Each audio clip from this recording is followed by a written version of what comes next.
Nous allons maintenant voir comment éditer une fiche pratique en évaluant et en préconisant des conseils pour notre patient. Donc nous cliquons ici et plusieurs options s'offrent à vous. Vous pouvez faire apparaître vos coordonnées de cabinet sur la fiche, afficher le nom de la pathologie si vous le souhaitez, et la définition aussi si vous le souhaitez. Ici, vous avez un EVA qui est disponible afin d'évaluer la douleur de votre patient. Nous avons également mis en place du scoring et des classifications afin d'enrichir le bilan clinique. Ici, vous avez la classification de la SFMCP avec un résultat normal à 103. Et vous voyez, en répondant rapidement à ces questions-là, vous pouvez modifier le résultat. La douleur, par exemple, qui est moyenne, avec un antalgique qui est permanent. La mobilité globale de la talus crurale qui va être entre 30 ou 20 degrés, et le résultat se modifie.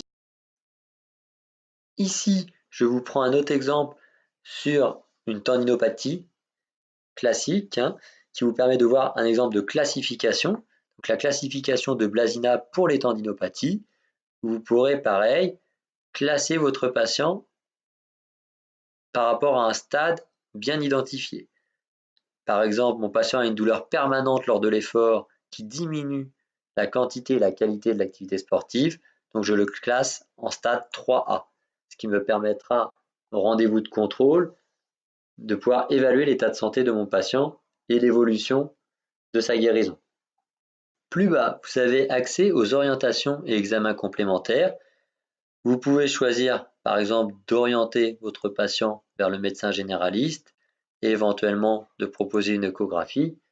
Attention, cela est toujours sous réserve de l'avis médical. Pour finir, vous pouvez proposer des conseils simples et rapides mis en place par nos experts.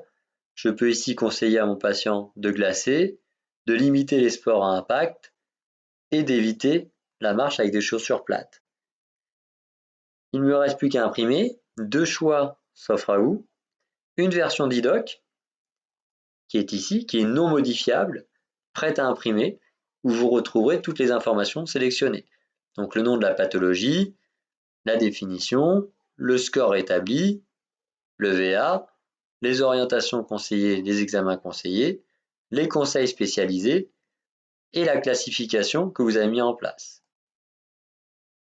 Un deuxième choix s'offre à vous qui est la version modifiable, où vous aurez accès à un texte en script qui vous permet donc de le modifier comme vous le souhaitez. Vous pouvez rajouter ou supprimer des informations en fonction de votre prise en charge personnalisée. Par exemple, je veux glacer tous les soirs pendant 7 jours.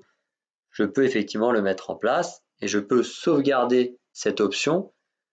À côté du bouton retour ici, il y a une petite disquette qui apparaîtra pour que vous puissiez enregistrer cette fiche personnalisée dans votre espace personnel. N'hésitez pas à transmettre cette fiche pratique à vos confrères ou à vos patients pour enrichir votre bilan ou la communication entre le praticien et son patient.